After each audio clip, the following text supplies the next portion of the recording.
मैं डॉक्टर ज्योति वैदिक आप सभी का इस वेबिनार में हार्दिक अभिनंदन एवं स्वागत करती हूँ।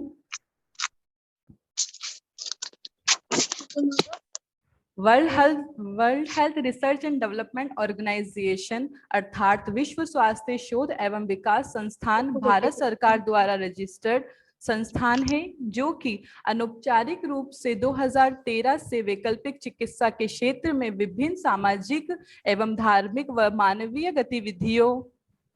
गतिविधियां देश विदेश के विभिन्न क्षेत्रों में संचालित करता आ रहा है। इसकी स्थापना वैकल्पिक चिकित्सा के क्षेत्र में है।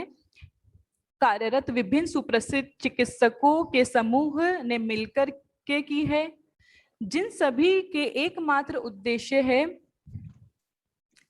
जिस प्रकार WHO अर्थात विश्व स्वास्थ्य संगठन का मुख्य उद्देश्य संसार के प्रत्येक क्षेत्र में मूलभूत एलोपैथिक चिकित्सा सहायता एवं सेवाओं की उपलब्धता करवाना है, उसी प्रकार WHRDO अर्थात विश्व स्वास्थ्य शोध एवं विकास संस्थान का मुख्य उद्देश्य संसार के प्रत्येक महाद्वीप, प्रत्येक राष्ट्र, प्रत्येक शहर, गांव, ढाणियों में वैकल्पिक चिकित्सा पद्धतियों, विशेषकर भारतीय प्राचीन नैसर्गिक, प्राकृतिक व निरापद चिकित्सा पद्धतियों द्वारा आयुर्वेद, योग, प्राण चिकित्सा, प्राकृतिक चिकित्सा, पंचगव्य चिकित्सा, यज्ञ एवं मंत्र चिकित्सा आदि तथा विश्व के प्रत्येक क्षेत्र में समय समय पर उत्पन्न हुई विभिन्न ऐसी चिकित्सा पद्धतियों की उपलब्धता सुनिश्चित करना है, जो कि एलोपैथी की तरह ही शरीर पर किसी प्रकार का साइड इफेक्ट अर्थात बैड इफेक्ट नहीं देती, बल्कि बिना किसी नई समस्याओं को जन्म दिए संपूर्ण स्वास्थ्य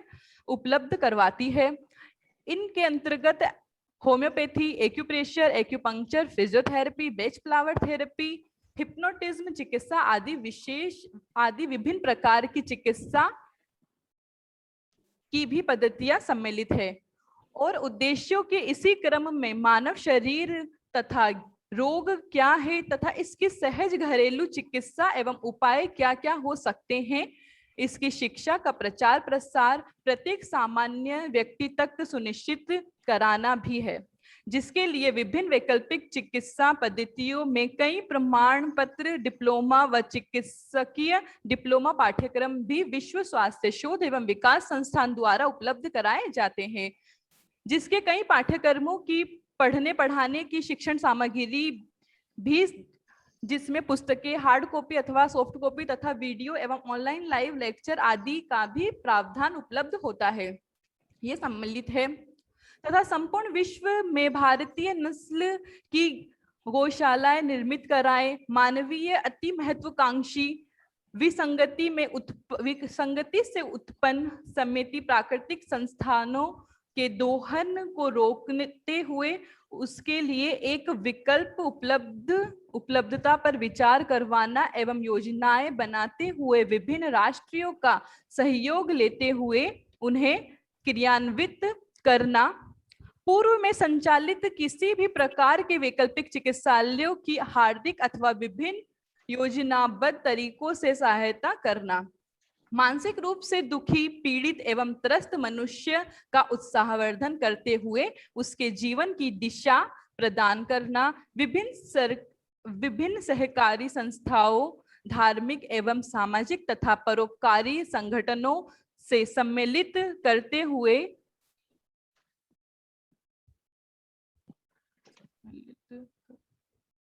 सम्मान स्व उद्देश्यों की पूर्ति हेतु विभिन्न स्वास्थ्य संबंधी जागरूकता कार्यक्रम आयोजित कराना, मूल्य परक एवं मानव का पूर्ण विकास करने वाली शिक्षा पद्धतियों का प्रचार एवं प्रसार करने के लिए वैदिक विज्ञान शिक्षण संस्थान स्थापित करना आदि। समस्त पाठ्यक्रमों को पूर्ण करने के पश्चात कोई भी व्यक्ति जो समाज कल्याण के उद्देश्य से जनहितार्थ एवं व्यक्तिगत उपयोगार्थ इन वैकल्पिक चिकित्सा पद्धतियों का उपयोग चिकित्सा कार्य के रूप में करना चाहता है, वह इसके लिए स्वतंत्र होता है। यहाँ एक बात समझना बहुत महत्वपूर्ण है कि वैकल्पिक चिकित्सा पद्धतियां आधुनिक एलोपैथिक की तरह केवल शारीरिक स्वास्थ्य को ही महत्व नहीं देती, बल्कि प्रत्येक वैकल्पिक चिकित्सा पद्धति में स्वस्थ स्वास्थ्य की पूर्णता अर्थात शारीरिक, मानसिक, आत्मिक तथा प्राकृतिक अर्थात प्रकृति का स्वास्थ्य भी सम्मिलित होता है। क्योंकि जिस प्रकार यदि कोई मनुष्य शरीर से, मन से या आत्मिक रूप से अस्वस्थ होता है तो उसका प्रभाव उसके व्यवहार पर पड़ता है, जिससे वह यह अनजाने में अनजान प्रकृति को प्रदूषित करता है। ठीक उसी प्रकार यदि प्रकृति प्रदूषित है तो उसका प्रभाव भी मानव के शरीर, मन, व्यवहार और आत्मा पर निश्चित कर सकता है, जिसका प्रभाव हम आज ग्लोबल वार्मिंग, अति उपभोगवाद, राष्ट्रीय मतभेद एवं वैश्विक युद्ध आदि विभिन्न विसंगतियों एवं अप्रासंगिकताओं के रूप में देख, सुन और अनुभव कर रहे हैं। और जिस प्रकार मानव ने आज पृथ्वी को दोहन कर उसे खोखला कर बना दिया है और अपनी कभी ना पूरी होने वाली महत्वाकांक्षाओं के चलते इस प्रकृति के अन्य ग्रहों की और कूच करने की योजना बना ली है, इस तरह से तो कभी भी हमें मानव संतुष्टि का परम लक्ष्य प्राप्त नहीं हो पाएगा। इसी कारण से वैकल्पिक चिकित्सा पद्धति का संवर्धन एवं विकास इन समस्त प्रकार के स्वास्थ्य अर्थात चतुर्यामी स्वास्थ्य संवर्धन की दिशा में एक अत्यंत महत्वपूर्ण प्रयास सिद्ध होगा, जिसका लाभ हमारी आने वाली जनरेशन पीढ़ियों को प्राप्त होगा और हम मानव सदैव अपनी विभिन्न परंपराओं, धर्मों, जातियों, सभ्यताओं आदि विभिन्न के साथ सदा के लिए फलत फूलते रहेंगे और हमारी पृथ्वी सुरक्षित व स्वस्थ बनी रहेगी, जिसके लिए मेरा समस्त मानव जाति से अनुग्रह एवं निवेदन है कि वह विश्व स्वास्थ्य शोध एवं विकास संस्थान की इस विभिन्न वैकल्पिक चिकित्सा सेवाओं के प्रचार प्रसार की एवं प्रकृति को सुरक्षित और विकसित करने की इस मानवीय मुहिम में एकजुट होकर हमारा साथ दे। आपका बहुत बहुत धन्यवाद और आभार। अब मैं World Health Research and Development Organisation के president doctor Sunil K Vaidik sir से अनुरोध करूंगी कि वह आगे की रूपरेखा बताएं कि कार्यक्रम की रूपरेखा क्या रहेगी। सर, आपका स्वागत है। नमस्ते सर। आपका बहुत बहुत धन्यवाद डॉक्टर ज्योति के वैदिक। आपने बहुत सही तरह से हमें बताया कि हम सभी को बताया कि WHRDO के क्या क्या उद्देश्य हैं। मैं समय की सीमा का ध्यान रखते हुए और मैं ये बताना चाहूंगा आप सभी लोगों को, आप यहाँ पे आए, इस मुहिम में जुड़े, उसके लिए आपका बहुत बहुत धन्यवाद एवं आभार। आज हमारे मध्य में डॉक्टर विश्वरूप राय चौधरी सर हैं, मौजूद हैं, जिन्होंने विश्व स्तर पे, केवल भारत स्तर पे ही नहीं, भारत में जन्मे एक ऐसे हीरे जिन्होंने पूरे विश्व स्तर पे, अंतर्राष्ट्रीय स्तर पे इस बात की सिद्धि की है कि किस प्रकार से वैकल्पिक चिकित्सा पद्धतियों के पालने से या केवल आहार चिकित्सा के माध्यम से, केवल नेचुरोपैथी के माध्यम से, नेचुरल थेरेपी के माध्यम से कोविड जैसी महामारी, जो महामारी बता दी गई है तथाकथित आपके वक्तव्य से, है नहीं परंतु महामारी घोषित कर दी गई है, उसका भी किस तरीके से सामान्य तरीके से इलाज हो सकता है केवल आहार चिकित्सा के माध्यम से। और मैं आप लोगों को बताना चाहूंगा कि WHRDO की पूरी टीम आज डॉक्टर साहब के सामने मौजूद है, जिसमें कि हमारे राजस्थान से डॉक्टर S.K. मीणा सर हैं, डॉक्टर जो है हमारे डॉक्टर साहब यहाँ पर प्रवीण जी मौजूद हैं, हमारे साथ में प्रीतेश जी मौजूद हैं, हमारे साथ में दिल्ली से मुकेश कौशिक जी, प्रवेश जी मौजूद हैं, हमारे साथ में हरियाणा से श्री संतोष शास्त्री जी और सुरक्षा जी मौजूद हैं, हमारे साथ में यूपी से महेश जी एवं अशोक जी मौजूद हैं, हमारे साथ में गुजरात से डॉक्टर विशाल पारिक मौजूद हैं, हमारे साथ में बिहार से डॉक्टर अनिल कुमार रजक तथा हमारे साथ में डॉक्टर प्रवीण जी मौजूद हैं और डॉक्टर हमारे साथ में गिरिंद्र झा जी मौजूद हैं और अन्य कई चिकित्सकों की टीम विभिन्न क्षेत्रों से। भारत, लगभग पूरा भारत आपको देख रहा है और आपके स्वागत के लिए तैयार है। डॉक्टर साहब, हम चाहते हैं कि आप हमें आगे का मार्गदर्शन दें और आगे हमारा मार्ग प्रशस्त करें। बहुत बहुत धन्यवाद। Thank you doctor Sunil. मैं आपको दिखाई दे रहा हूँ, सुनाई दे रहा हूँ? जी जी जी डॉक्टर साहब, धन्यवाद। सबसे पहले तो धन्यवाद कि आपने मौका दिया इस लायक मुझे समझा कि आप सब मिलके आप मेरी बात सुनना चाहते हैं तो ये मेरे लिए बड़ी बात है। और सीधा हम पॉइंट पे आते हैं यहाँ पे। जैसा आपने बताया, सबसे पहली बात, मैं शुरू से सुन रहा था जब से आपका इंट्रोडक्शन भी देखा एंड आई हर्ड, तो एक वर्ड मैं चाहूंगा कि आप बदल लें कि alternate medical system. Alternate medical system ये नहीं है। भारत की जो सिस्टम है, या नेचुरोपैथी बोलें या आयुर्वेद बोलें, यही मेन सिस्टम है एक्चुअली। और हर हाल में हर तरह से मेन सिस्टम है वो, इसलिए क्योंकि जब भी कोई इंसान ठीक होता है, आप देखेंगे आज की तारीख में, अगर मैं आंकड़े की बात करूं, अगर भारत की बात करें किसी भी देश की, भारत भी एक गांव है। भारतीय जो है वो गांव में बसते हैं। 99% लोग जो शहर में है वो थोड़े से लोग हैं, उनमें भी बहुत सारे लोग हैं जो होम्योपैथी आयुर्वेदिक इलाज में ही जाते हैं। तो थोड़ी बहुत थोड़े से लोग हैं आज पूरे वर्ल्ड वाइड जो मॉडर्न मेडिसिन जिसे बोलते हैं उसको फॉलो करते हैं। सो इट एक्चुअली वही ऑल्टरनेट थेरेपी है, और ये मेन स्ट्रीम है पहले से, जो हजारों साल से चल रही, that is the main stream. लेकिन वो ऑल्टरनेट कर करके उसको दिमाग में हमारे घुसाने की कोशिश किया कि alternate is rest of the things except the modern medicine.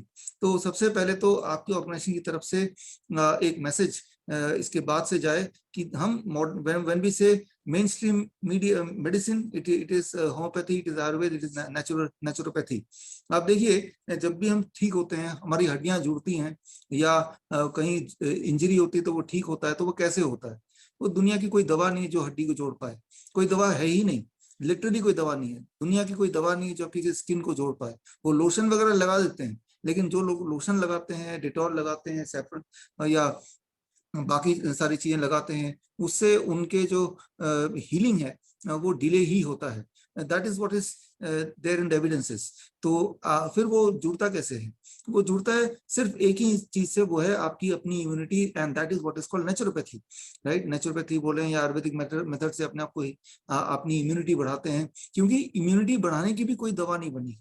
तो अगर हम मॉडर्न मेडिसिन को मॉडर्न बोलते हैं या मेन स्ट्रीम बोलते हैं, तो जो बेसिक आपके हेल्दी रहने के लिए सबसे बेसिक फैक्टर है आपकी इम्यूनिटी बढ़ाना।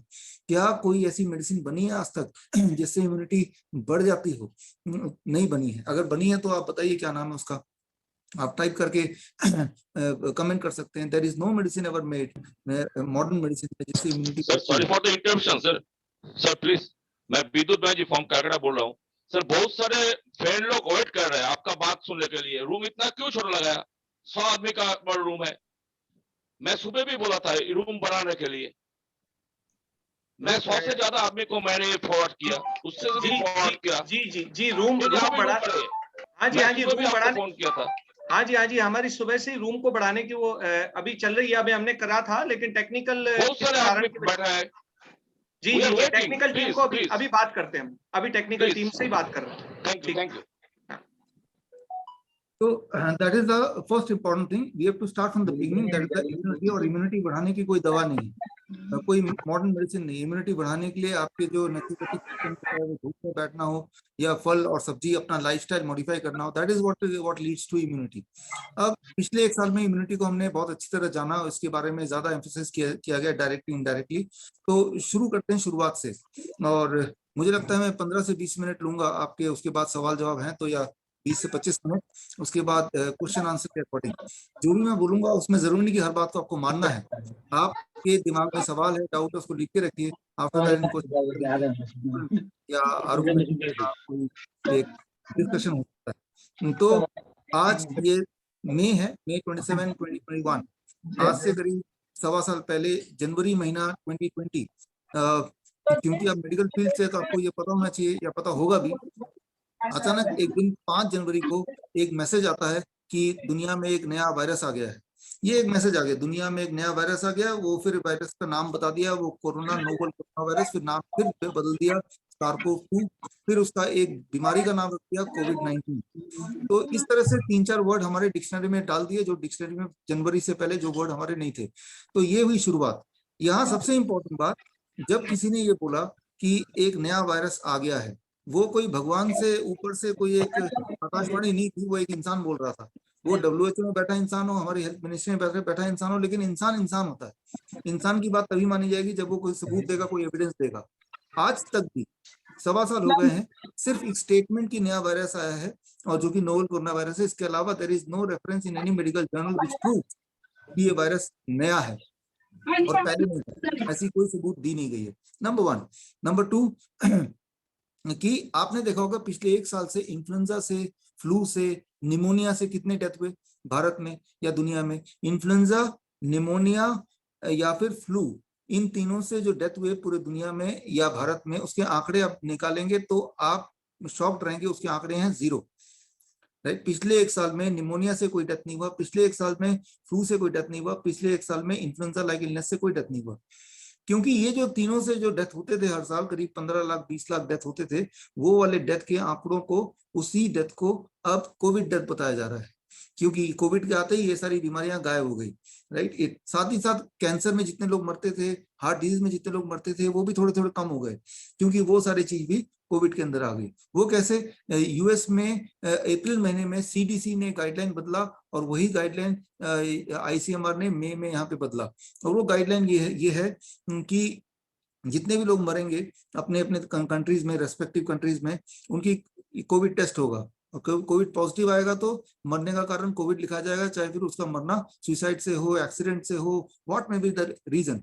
और अगर कोविड नेगेटिव आएगा तो भी डॉक्टर चाहे तो कोविड से ही डेथ माना जा सकता है। ये सारी डॉक्यूमेंट्री है, Indian council of medical research के वेबसाइट पे है, आप देख सकते हैं। अगर आपको ढूंढ के नहीं मिलता तो ये किताब आप पढ़ सकते हैं। ये किताब मेरी वेबसाइट से ले सकते हैं, विश्वरूप.com, फ्रीली अवेलेबल है हिंदी इंग्लिश में।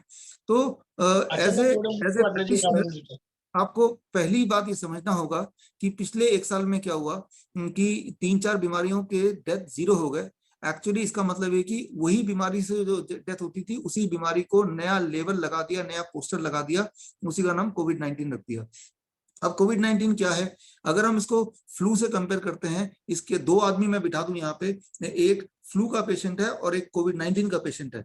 क्या दुनिया का कोई डॉक्टर देख के बता पाएगा कि सिम्टम देख के कि इसमें से कोविड-19 वाला पेशेंट कौन सा और फ्लू वाला पेशेंट कौन सा है? फ्लू में जितने सारे सिम्टम होते हैं, एक्चुअली कोविड-19 के वही वाले सिम्टम है। खांसी होना, बॉडी एक होना, टेस्ट चला जाना, स्मेल चला जाना, हेडेक हो जाना, फीवर हो जाना, these are the common symptom of flu. हर साल में एक बार हम में से हर एक को फ्लू होगा ही होगा, जितनी जिसकी एज है। मेरी एज 48 है तो मुझे 48 बार फ्लू हुआ है, हर साल ही होता है। और फ्लू हर साल होता है और उसके बाद भी हम जिंदा है, तभी हम बात कर रहे हैं। इसका मतलब यह है कि फ्लू से लड़ना कोई बड़ी बात नहीं है। सो कोविड-19 में ऐसा कोई भी सिम्टम नहीं है, ऐसा कोई भी सिम्टम नहीं है which is distinguishable from flu. Right, बिल्कुल दोनों सेम है। तो कैसे पता चलेगा कि फ्लू का पेशेंट है या कोविड का पेशेंट है? सिर्फ एक ही तरीका है, RT-PCR test, reverse transcriptase polymerase chain reaction test. जो आधार बताया गया उस पर पॉजिटिव आया तो आप कोविड के पेशेंट हुए, उसमें नेगेटिव आया तो फ्लू के पेशेंट हुए। That is how it is being differentiated. यहाँ एक इंपॉर्टेंट बात मैं बता दूं, RT-PCR टेस्ट के जो इन्वेंटर थे वर्ड यूज कर रहा हूँ, कैरी मुलस। ये बड़ी शॉकिंग बात है, ये पैंडेमिक की घोषणा से 3 महीने पहले उनका डेथ हो गया। और एक और शॉकिंग बात है, एक और ये कैरी मुलस ने ये बोला था कि उनका जो इन्वेंशन है PCR टेस्ट, इससे वायरस डिटेक्ट नहीं किया जा सकता। इस टेस्ट से ये नहीं बताया जा सकता किसी के बॉडी में कोई वायरस है या नहीं है, या इस वायरस की वजह से ये बीमार पड़ा है। FDA, food and drug administration ने भी ये बार बार लिख के भेजा, हर बार लिखा है कि ये test is not design to detect any virus. ये टेस्ट वायरस को डिटेक्ट करने का टेस्ट है ही नहीं। पूरे दुनिया में ऐसा एक भी डॉक्यूमेंट नहीं है, माइंड इट, पूरे दुनिया में ऐसा एक भी डॉक्यूमेंट नहीं है जिसमें ये लिखा हो कि इस टेस्ट से आप कोई भी वायरस या कोई वायरस को आप डिटेक्ट कर सकते हैं। ट्राई टू अंडरस्टैंड दिस, ऐसा कोई डॉक्यूमेंट नहीं, राइट। और ये बात कौन बता सकता है? ये बात इस सब्जेक्ट के महारथी बता सकते हैं। सब्जेक्ट के महारथी कौन कौन थे? एक तो जो इन्वेंटर थे वो खुद ही नोबेल प्राइज विनर महारथी थे, लेकिन 3 महीने पहले अचानक उनकी डेथ हो गई। और एक और महारथी थे, तंजानिया के प्रेसिडेंट जॉन मगुफुली, वो PhD थे बायोकेमिस्ट्री में। उन्होंने पिछले साल इसी समय मई महीने में, अप्रैल महीने में उन्होंने बता दिया था ये टेस्ट से कोई भी वायरस डिटेक्ट किया ही नहीं जा सकता, और उन्होंने PCR टेस्ट को भी लात मार के देश से बाहर निकाल दिया और WHO को भी। रिजल्ट क्या हुआ? जॉन मगुफुली अचानक गायब हो गए दुनिया से।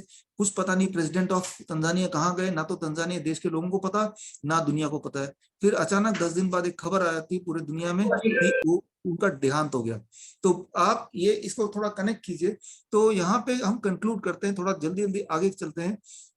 एक बात याद रखिए कि ये जो टेस्ट बना है, ये टेस्ट से कोविड-19 जिसे टेस्ट कर रहे हैं, this is not a test to find any virus और एनी पैथोजन व्हाटसएवर। इस टेस्ट से हम पता लगा ही नहीं सकते कि कोई पैथोजन है या नहीं है। तो ये टेस्ट एक रैंडम टेस्ट है। हमारे पास पिछले सीजन में जो वेव 1 है, हमने करीब 50,000 पेशेंट देखे, ऐसे पेशेंट जो कोविड पॉजिटिव पेशेंट्स हैं। वो हमारे पास आए और जिनको फ्लू भी था, सिम्टम भी था, और वो सारे के सारे ठीक हो गए। लेकिन सारे सिम्टम जाने के बाद भी बहुत सारे पेशेंट ऐसे थे कि जब भी वो टेस्ट कराते थे अगले 3 महीने तक वो लगातार पॉजिटिव आता, फिर अचानक कभी नेगेटिव आया था, कभी पॉजिटिव आ जाता। तो हमने कोविड टेस्ट हर तरह से करके देखा। उन्हीं पेशेंट को हमने बोला कि ऐसा करो, आप एक ही दिन 4 अलग अलग जगह से टेस्ट कराओ, 4 में से 2 जगह पॉजिटिव आ गए, 2 जगह नेगेटिव आ गए, और जहां पॉजिटिव आया वहां दोबारा से टेस्ट कराओ उसी दिन, तो वो नेगेटिव आ गया।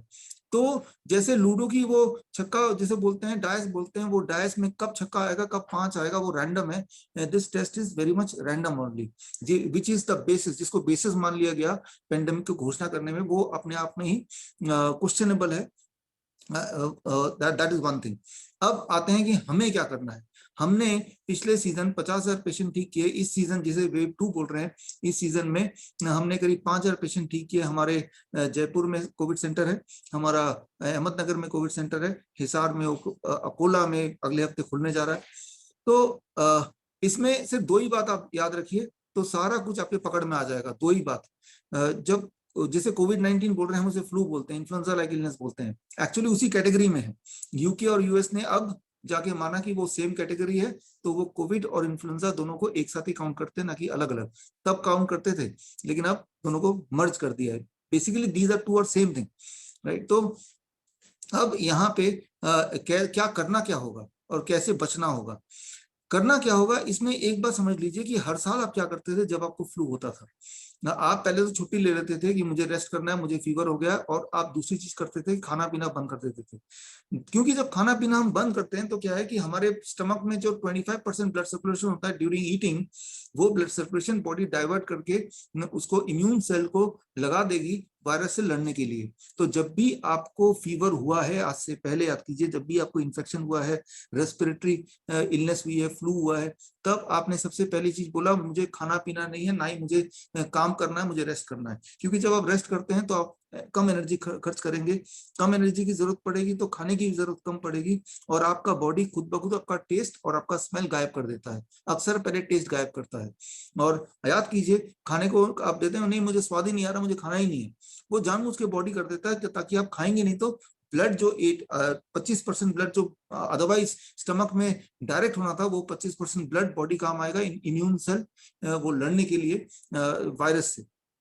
तो क्या करना है, सबसे पहले stop eating, right, number 1। Number 2, याद रखिए, आपको तो पता ही है, फिर भी बताना जरूरी है कि सबसे महत्वपूर्ण बात लाइफ एंड डेथ के बीच में, कि टेम्परेचर बढ़ता है धीरे धीरे, 100, 101, 102 जैसे टच करता है, हम सबसे बड़ी गलती करते हैं वो ये कि पैरासिटामोल ले लेते हैं ताकि टेम्परेचर नीचे हो जाए। हमें ये पता है, आपको ये पता है, बताने की आवश्यकता नहीं कि जो फीवर है, fever is not our enemy. Fever तो हमारा एक टूल है, हथियार है उस वायरस को डिसइंटीग्रेट करने की। हाई टेम्परेचर में वायरस डिसइंटीग्रेट होते हैं, वो मल्टीप्लाई नहीं हो पाते, और सारा काम वायरस का तमाम हो जाता है। लेकिन तभी पैरासिटामोल लेके आप टेम्परेचर घटा देते हैं, अब वायरस मल्टीप्लाई होगा तेजी से। इस बात को समझें। तो क्या करना है हमें, 101 हो, 102 हो, 103 हो, 104 हो, 105 हो, 106 डिग्री फ़ारेनहाइट भी हो। हमारे पेशेंट का मैक्सिमम 106 डिग्री तक गया है, तब भी हमने पैरासिटामोल नहीं दिया। मीन व्हाटसोएवर पैरासिटामोल नहीं देना है। तो कहीं सीजर हो जाएगा, ब्रेन डेड हो जाएगा, ऐसा नहीं होता है। ऐसा बोला गया, ऐसा होता नहीं है। इसका उलट, पैरासिटामोल से आज जो 150 साल पुरानी दवा है, आपको जान के हैरानी होगी, अभी तक एक भी रैंडमाइज कंट्रोल ट्रायल नहीं हुआ ये देखने के लिए कि पैरासिटामोल फीवर में लेंगे, वायरल फीवर में लेंगे तो बॉडी में पैरासिटामोल का असर क्या होगा। क्योंकि randomise control trial animal model पे हुआ है, और एनिमल मॉडल पे जब हुआ तो एनिमल मारे गए या वो और बीमार हो गए, इसीलिए ह्यूमन में नहीं हुआ। तो paracetamol is not suitable to be taken in a viral fever. इसीलिए रेस्पिरेटरी फीवर में, रेस्पिरेटरी मतलब जो जहां कफ एंड कोल्ड इन्वॉल्व है, तो वहां पैरासिटामोल सुटेबल नहीं है, ना ही कोई रैंडमाइज ट्रायल हुआ है। एनिमल ट्रायल हुआ है, उसमें वो फेल हो गया था, 2006 में हुआ था। तो वो ट्रायल कौन सा था, इस बुक में डाल दिया है, आप देख सकते हैं। तो मैं ये बोलना चाह रहा हूँ कि पहली गलती है कि कुछ भी हो जाए paracetamol is out of question, out of question, right. हमारे 55,000 पेशेंट में से हमने किसी एक को भी एक बार भी पैरासिटामोल ना तो दिया ना ही उन्होंने लिया। शायद कोई किसी ने ले लिया होगा छुप के, वो अलग बात है, बट इन आवर नॉलेज नहीं लिया, राइट। तो ये पहली गलती। तो अब कैसे टेम्परेचर कंट्रोल करें, उसके लिए दो चीजें हैं, दो ही चीजें हैं, कोई तीसरी चीज नहीं है। नंबर वन, आप जब टेम्परेचर बढ़ता है तो बॉडी से डिहाइड्रेशन, पानी निकलेगा और न्यूट्रिएंट निकलेंगे, राइट। तो इसमें और ब्लड ठीक होता जाएगा।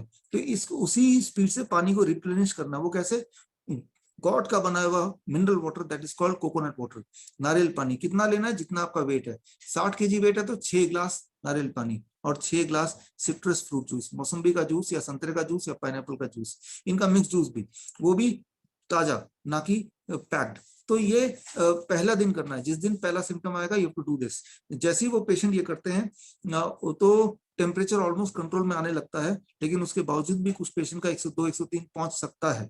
तो 102 जैसे ही क्रॉस करता है, what is the second step, very easy, आपको पता ही है, कोल्ड कॉम्प्रेस की ठंडी पट्टी का लेप पेट में लगाना, सिर पे लगाना, बाजू में लगाना, पैर के काफ में लगाना।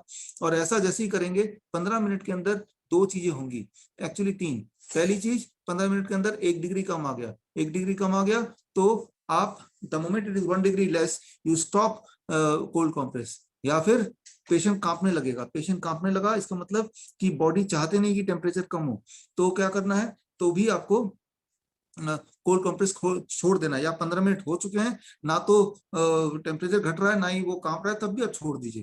तो फिर 1 घंटे बाद दोबारा चेक कीजिए, अगर 102 से ऊपर जाता है दोबारा से रिपीटेड कोल्ड कॉम्प्रेस। तो ये एक स्ट्रैटेजी है जिससे पेशेंट को हम कंफर्ट देते आए हैं और ये दे सकते हैं। टेम्परेचर को कंट्रोल करने का और कोई तरीका नहीं है, चाहे फिर टेम्परेचर कहीं भी चला जाए, need not to worry at all. लगेगा स्केरी बट कुछ गड़बड़ नहीं होगी, लगेगा स्केरी बट गड़बड़ नहीं होगी। ये एक इंपॉर्टेंट बात मैं आपको बता रहा हूँ। एक आखिरी बात की ब्रीदिंग, ऑक्सीजन कंट्रोल। देखिए, आपने देखा होगा कुछ दिन पहले तक कि अचानक ऑक्सीजन की स्कैर्सिटी हो गई, लोग तड़प तड़प के रास्ते में गाड़ियों में मरने लगे, ऑक्सीजन का सिलेंडर कम पड़ गए। ये सारी चीजें आपने टीवी में देखा होगा, कुछ लोगों ने फिजिकली भी हॉस्पिटल गए तो वहां भी प्रैक्टिकली देखा होगा। तो ये अचानक कहाँ से हो गया, इसमें क्या करना चाहिए, किसी का ऑक्सीजन सैचुरेशन कम हो जाए तो वो क्या करेगा। तो उसके लिए हमने क्या किया, हमने किसी सिलेंडर का यूज नहीं किया, ना ही मैं किसी को बोलता हूँ कि ऑक्सीजन सिलेंडर यूज करना है। ऑक्सीजन सिलेंडर जो यूज करेंगे, याद रखिए, ऑक्सीजन सिलेंडर 5-6 घंटे भी यूज कर लिया तो वो लंग में निमोनिया हो जाता है, हो सकता है, हो जाता है ही ज्यादा करेक्ट वर्ड होगा। ऑक्सीजन सिलेंडर अगर यूज करेंगे तो लंग्स में निमोनिया हो जाएगा, निमोनिया हो जाएगा तो पेशेंट बोलेगा डॉक्टर अब तो वेंटिलेटर पे जाना है। वेंटिलेटर का मतलब स्वर्ग में जाना, वेंटिलेटर का मतलब स्वर्ग में जाना। तो डॉक्टर को अच्छा नहीं लग रहा बोलते हुए कि भाई स्वर्ग में जाना है, तो बोलेगा वेंटिलेटर पे जाना है। इस बहाने वेंटिलेटर का भी कुछ खर्चा पानी मिल जाएगा। तो वेंटिलेटर से कोई बाहर निकलता नहीं है, निकलते हैं 2% लोग, और वो जो 2% निकलते हैं वो भी 3 से 6 महीने में चलते बनते हैं। तो वेंटिलेटर में जाना और स्वर्ग में जाना दो अलग अलग बातें नहीं है। और वेंटिलेटर में जाने के लिए लंग में निमोनिया एक लेवल से ज्यादा होगा। वो कैसे हो पाएगा, जब ऑक्सीजन सिलेंडर लगाएंगे और कुछ घंटों तक लगातार लगाएंगे। तो that is these are the steps. करना क्या है, यहाँ पे बड़ी इंपॉर्टेंट बात है, साइंटिफिक बात, इसको ध्यान समझिए। इंपॉर्टेंट बात ये है कि कैसे पता चलेगा क्या करना है। देखिए, पहली बात तो इतनी कमी कैसे हुई ऑक्सीजन की, ये थोड़ा एक समय इंटरेस्टिंग बात है, समझिए इसको। याद रखिए, वो लोग जो टेम्परेचर को घटाने के लिए पैरासिटामोल ले लेंगे, तो बॉडी का जो पहला हथियार है जो बॉडी ने इस्तेमाल किया था वायरस से लड़ने के लिए, उस हथियार को आपने पैरासिटामोल लेके फेल कर दिया। बॉडी के पास दूसरा हथियार है। बॉडी को ये पता है जो रेस्पिरेटरी वायरस है, जैसे इन्फ्लुएंजा वायरस है, एडिनो वायरस है, या फिर कोरोना वायरस है, these are all respiratory virus. Respiratory virus की एक यूनिक कैरेक्टरिस्टिक है कि रेस्पिरेटरी वायरस कम ऑक्सीजन में मर जाते हैं, कम ऑक्सीजन में मर जाते हैं। डेंगू जो है वो रेस्पिरेटरी वायरस नहीं है, डेंगू कम ऑक्सीजन में और फैलते हैं।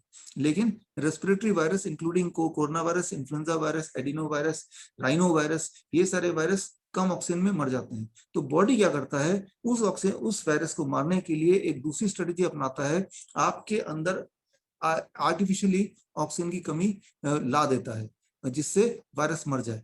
और लेकिन इसे कहते हैं हाइपोक्सिया ऑक्सीजन की कमी, रादर इसे कहते हैं हैप्पी हाइपोक्सिया। हैप्पी हाइपोक्सिया का मतलब कि बॉडी में ऑक्सीजन की कमी है लेकिन आपको ब्रेथलेसनेस नहीं है, आपको नहीं पता कि बॉडी में कमी हो गई है।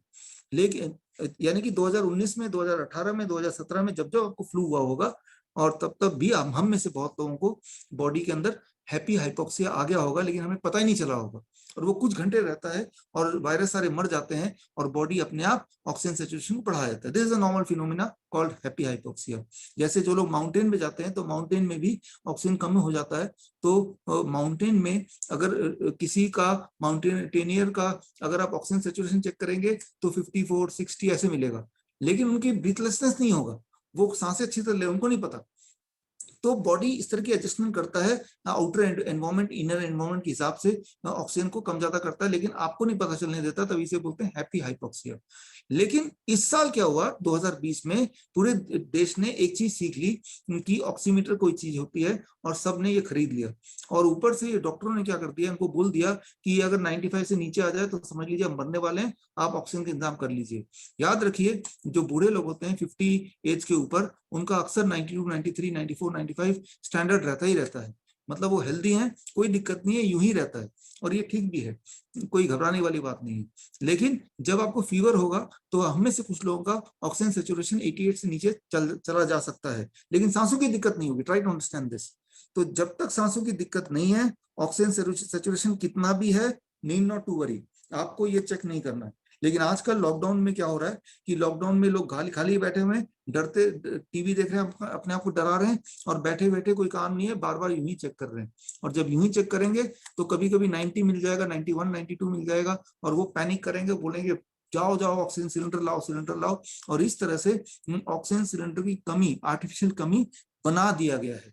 ये तो कल्प्रिट कौन हुआ, ये एक्चुअली ये कल्प्रिट नहीं है, कल्प्रिट है भाई सिस्टम, जिन्होंने लोगों को बोला ये रखो और बार बार चेक करो, और 95 से नीचे हो या 92 से नीचे हो तो आप फौरन हॉस्पिटल भागो, फौरन oxygen cylinder low. This is a miss communication, this is a miss education, this is a criminal education. तो ये कारण है कि, और पैनिक जब हो जाता है तो पैनिक में ब्रेथलेसनेस हो जाता है, और ब्रेथलेसनेस, पैनिक प्लस थोड़ा सा ऑक्सीजन सैचुरेशन कम, तो ये सारी सिचुएशन जो है ये विशेष हो जाती है। तो पहला स्टेप, ऑक्सीजन ऑक्सीमीटर तभी चेक करना है जब आपको ब्रेथलेसनेस हो, अदरवाइज इट डजंट मैटर कि कितना आपका ऑक्सीमीटर में रीडिंग आ रहा है, as long as you are not having breathlessness, right. अब अगर किसी को सांसों में ब्रेथलेसनेस है तो तब आपको तब भी ऑक्सीमीटर चेक नहीं करना, तब उसको रेस्पिरेशन रेट चेक करना है, RR, यानी कि 1 मिनट में कितनी बार सांसें ले रहा है, कितनी बार सांसें ले रहा है, वो काउंट करना है। अगर वो 25 से ऊपर ले रहा है, राइट, और वो बोल भी रहा है मैं ब्रेथलेसनेस फील कर रहा हूँ, अब चेक करना है। ये 2 कंडीशन हुआ, अब चेक करना है। अब जब वो चेक करेगा और उसका 88 से नीचे आएगा तो मतलब it is a real problem. Saturation is less, number 1, and oxygen saturation के अलावा वो रेस्पिरेटरी रेट भी उसका ज्यादा है, एंड उसके अलावा वो बोल भी रहा है कि ब्रेथलेसनेस हो रही है। अब he is a real patient. तो आपने देखा कि ये पेशेंट है जो क्रिटिकल पेशेंट है, इसे क्रिटिकल मान सकते हैं आप।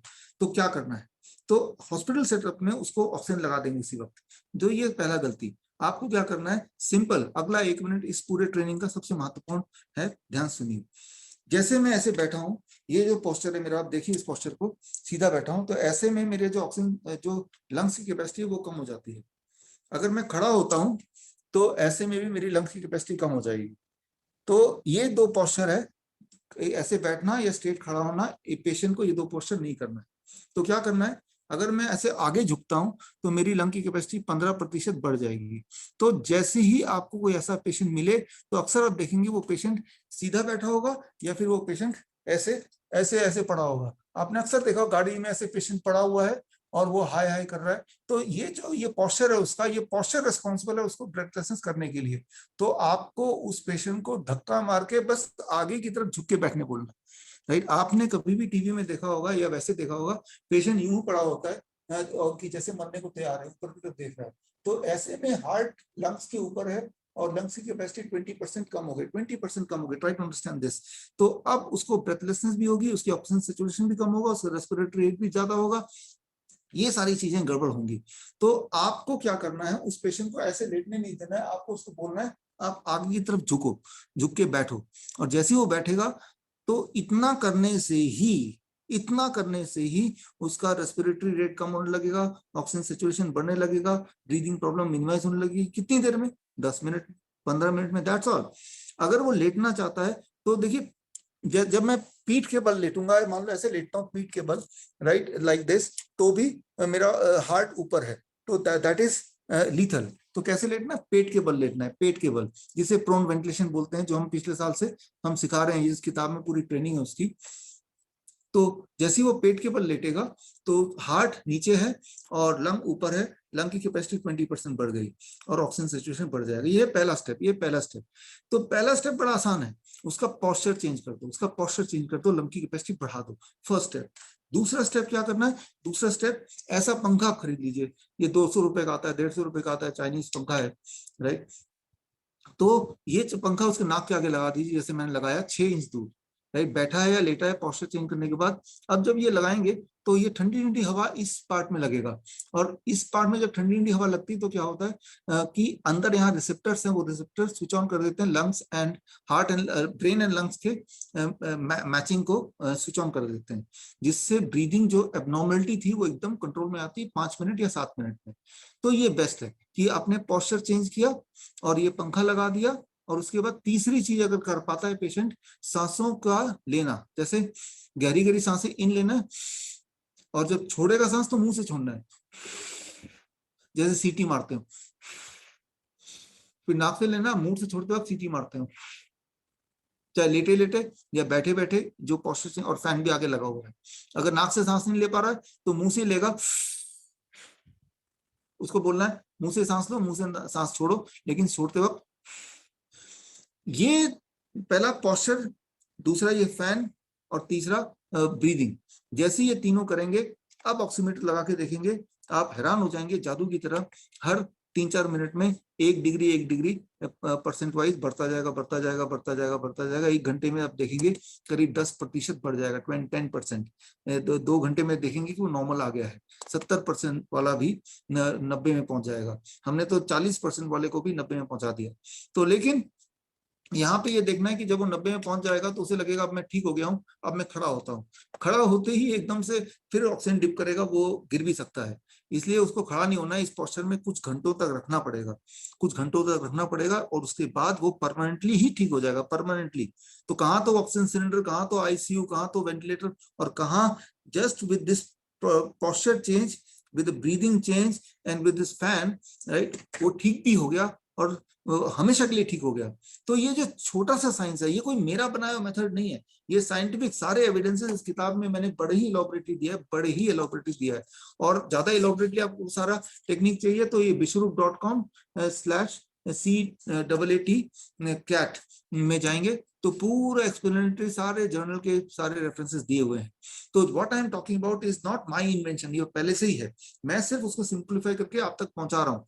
हमने जब 50,000 पेशेंट ठीक किए, 55,000, 20% पेशेंट सीवियर कैटेगरी में थे, जिनका ऑक्सीजन सैचुरेशन लो था, जिनके ब्रीदिंग प्रॉब्लम थी, जो कोमॉर्बिड कंडीशंस के थे, जिनका टेम्परेचर हाई था, तो उनको हमने ठीक किया, एक भी नहीं मरा। तो मरते वही हैं जो हॉस्पिटल जाते हैं। आप देखिए रेमडेसिविर है, हाइड्रोक्सीक्लोरोक्विन है, फेविपिराविर है, लेपिनोविर है, रेटिनोविर है, प्लाज्मा थेरेपी है, ये सारे हैं नहीं थे। अब क्यों नहीं है सारे? अचानक तो ये रेमडेसिविर इतने डिमांड में था, अचानक कहाँ खत्म हो गया? क्योंकि अब पता चल चुका है कि इनसे डेथ ज्यादा होती है, डेथ के कारण है ये, ना कि कोई निवारण है। लेकिन जो मैंने आपको बताया, फीवर कंट्रोल करना और टेम्परेचर कंट्रोल करना, कोई तीसरा टूल नहीं है। नहीं, फीवर कंट्रोल करना और ब्रीदिंग कंट्रोल करना, देयर इज नथिंग थर्ड। इसके लिए डाइट है, डे 1 का डाइट मैंने आपको बताया, citrus fruit and juice and coconut water 6 glass, अगर 60 kg का आदमी है। दूसरे दिन ये आधा हो जाएगा, 3 ग्लास और 300 ग्राम खीरा टमाटर, और तीसरे दिन थोड़ा और कम हो जाएगा, 2 ग्लास लंच तक, और फिर 300 ग्राम खीरा टमाटर लंच में, और डिनर में 95% पेशेंट ठीक हो ही जाते हैं, तो वेजिटेरियन फूड उनको खाना होता है। ये सारे डाइट के फॉर्मूले इसमें दिए हैं, जिसे हम बोलते हैं 3 स्टेप फ्लू डाइट। तो ये जो फॉर्मूला है, आप अगर हमारे सेंटर में जाएंगे, अहमदनगर सेंटर, वहां पे हजारों पेशेंट्स हैं और हमारे एक्सपर्ट्स हैं, हमारे 550 एक्सपर्ट्स हैं, उनमें से 10 expert at any point of time वहां रहते हैं। और वो ना तो मास्क लगाते हैं, ना पीपीई किट पहनते हैं, ना तो सैनिटाइजर, ना ग्लव्स। उन्हीं के साथ एज ए फैमिली मेंबर उनके बीच में रहते हैं, उनके साथ खाते हैं, उनसे गले लगते हैं, और वो महीनों से ऐसे कर रहे हैं। और उनमें से किसी एक को भी कोरोना नहीं हुआ, ना कोई बीमार हुआ, क्योंकि ये कोई छूत से फैलने वाली बीमारी है ही नहीं। ये सिर्फ एक डर पैदा करने के लिए ऐसा किया जा रहा है। देयर इज नथिंग कि ये इन्फेक्शियस है। इन्फेक्शियस है उतना ही जितना जुकाम इन्फेक्शियस होता है। कि जुकाम वाला कोई आदमी अगर आ जाता है, तो हम याद कीजिए 1 साल पहले या 2 साल पहले ऐसा थोड़ा ना कि हम मास्क लगाते थे, मास्क तो हमने कभी देखा ही नहीं था। हाँ, तो ये इन्फेक्शियस नहीं है जैसे ये बताया जा रहा है। हमारे जो एक्सपर्ट्स हैं, जहां जहां कोविड सेंटर है, वहां बिना मास्क के ही, बिना सैनिटाइजर के ही, बिना पीपीई किट के ही अपने फैमिली मेंबर की तरह उनको ट्रीट करते हैं, उनको ठीक करते हैं। कोई नहीं मरता है, किसी को कोई भी दवाई की जरूरत नहीं होती। इसलिए नहीं कि दवाई काम करेगी, राइट, इसलिए नहीं, राइट, दवाई तो काम करती ही नहीं है, और कोई एडवर्स इसमें इस सिचुएशन जाता ही नहीं है। और अगर जाएगा भी एडवर्स सिचुएशन में, मैं आपको बता दूं, हॉस्पिटल में कोई ऐसी जड़ी बूटी है ही नहीं जिससे पेशेंट का वो कोई भी भला कर सके। हॉस्पिटल में बेड बोलते हैं 1 लाख का, 2 लाख का, भाई बेड तो घर पे भी है, आप घर पे क्यों नहीं सोते हो? और ऑक्सीजन तो ये रहा फ्री, कितना ऑक्सीजन चाहिए आपको? तो और दवाइयां सारी बैन हो चुकी हैं। तो आप हॉस्पिटल में बचा ही क्या है? वो पैरासिटामोल दे देंगे। पैरासिटामोल मैंने बताया आपको कि साइंटिफिक दवा नहीं है, इससे मरने के चांस बढ़ने ही वाले हैं।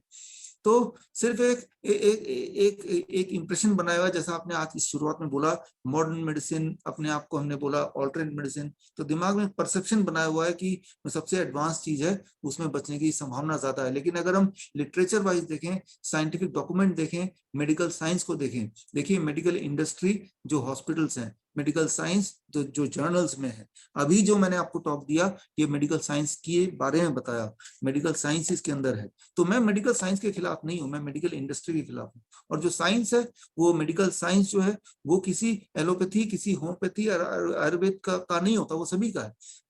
फॉर एग्जाम्पल, मैंने आपको बताया कि पोस्चर ऐसे चेंज कर लीजिए और आपका ऑक्सीजन सेचुरेशन बढ़ जाएगा, तो ये एलोपैथी का पार्ट है, आयुर्वेद का पार्ट है, नेचुरोपैथी का पार्ट है। भाई ये तो बॉडी का साइंस है, ये किसी का भी पार्ट नहीं है। या आप पंखा लगाइए, हवा जैसी लगेगी, आप ब्रीदिंग एकदम से नॉर्मल हो जाएगी। ये भी जो एलोपैथी वाले क्लेम नहीं कर सकते, ना ही कोई पैथी वाले क्लेम कर सकते हैं। ये ह्यूमन बॉडी का एक फीचर है, लेकिन ये फीचर को में कोई व्यापार नहीं है। Try to understand this. ये मैंने आपको जो बताया, इस चीज में कोई कॉपीराइट नहीं है, इस चीज में कोई सामान नहीं बेचना पड़ रहा है, जबकि ऑक्सीजन सिलेंडर है जिसमें बहुत सारा पैसा का आदान प्रदान इन्वॉल्व है, और जो लगातार कहीं एक जगह से खरीदनी पड़ेगी। फ्रेश एयर है, इसका कोई व्यापार नहीं कर सकते, राइट। और आप हमारे जो भी सेंटर है, अहमदनगर वाले सेंटर में जाएंगे, तो वो दरवाजा खिड़कियां सब खुली हुई हैं, राइट। तो लेकिन अब देखेंगे बड़े बड़े हॉस्पिटल में दरवाजा खिड़कियां है ही नहीं, वेंटिलेटर तक नहीं है, एसी में वही जो सांसें वो चलती जा रही हैं, फिर बोल रहे हैं पेशेंट की ऑक्सीजन कम हो गई है। तो फाइनली मैं आपको ये बता सकता हूँ, मैं बताना चाहता हूँ, आखिरी मेरा ये 2-3 मिनट और, कि अभी तक इतने सारे पेशेंट को देखने के बाद, इतने शहरों में, आई कंक्लूडेड, शुरू से जो मैं बोलता आया हूँ पिछले 1 साल से, it is just a flu. Covid is nothing else, it is just a flu. Flu को ही नया नाम दे दिया है, इसीलिए जितने डेथ होते हैं, जो फ्लू के नाम पे पहले फ्लू के डेथ होते थे, उसी को कोविड-19 का डेथ बता रहे हैं।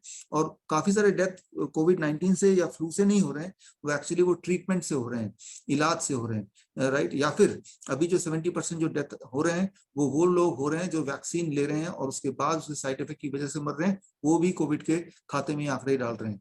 और ओवरऑल ऐसा लग रहा है जैसे कोई महामारी आ गई हो। मैं आपको ये बताना चाहूंगा कि अभी हम में से जितने भी लोग मुझे सुन रहे हैं, हर एक के नियर डियर में कोई ना कोई अनफॉर्चुनेटली किसी न किसी अपनों को हमने खोया है, कोई ना कोई डेथ हुआ है।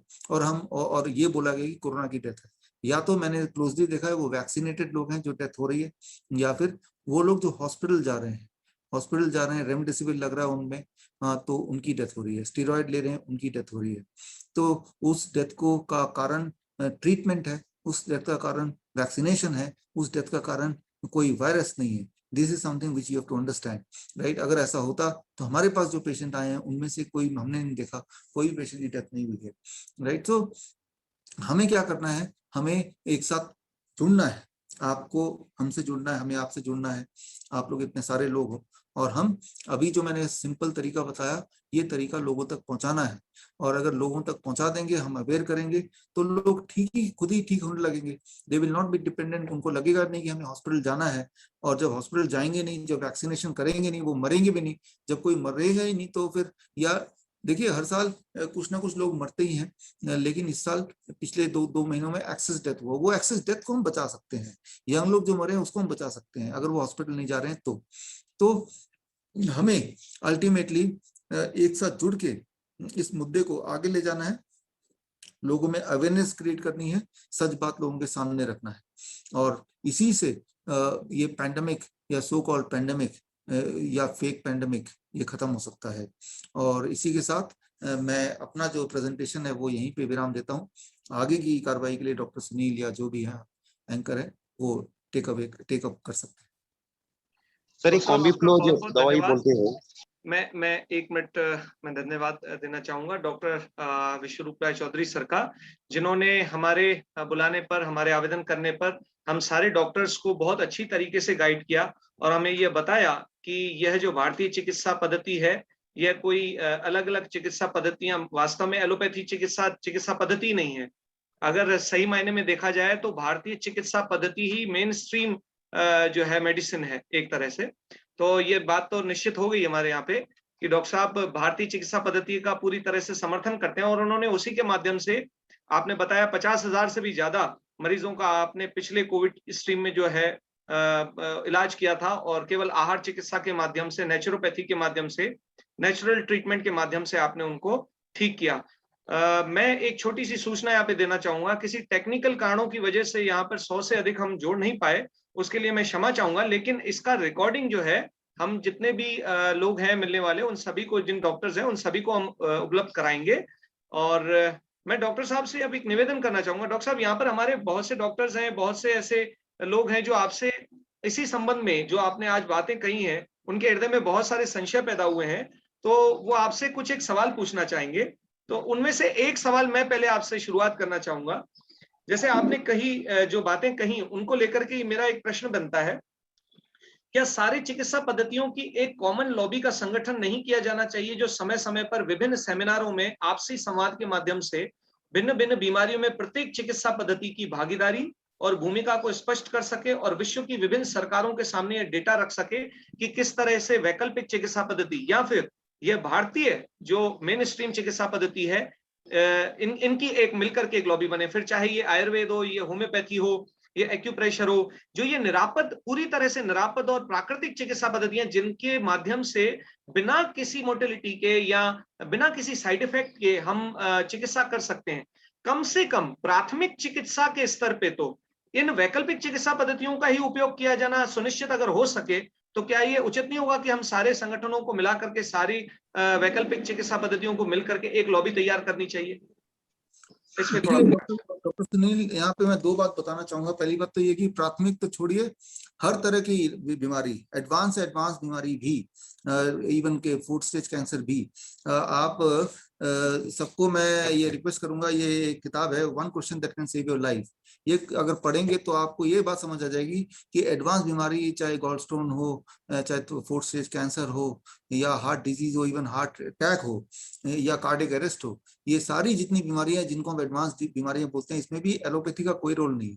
एलोपैथी का 1% भी रोल नहीं है, 1%, 0.1% भी रोल नहीं है, क्योंकि उनके सारे एविडेंस आप निकालेंगे, वो एविडेंस इस किताब में मैंने डाल दिए हैं। तो 2 लोग हैं, दोनों को हार्ट अटैक आ गया, एक सुपर स्पेशलिटी हॉस्पिटल में गया और दूसरा बेचारा गरीब कहीं नहीं गया, तो किसके बचने के चांसेस होंगे? वो जो कहीं भी नहीं गया। ये मैं नहीं बोल रहा, मैं तो खैर बोल ही रहा हूँ, ये एविडेंस है।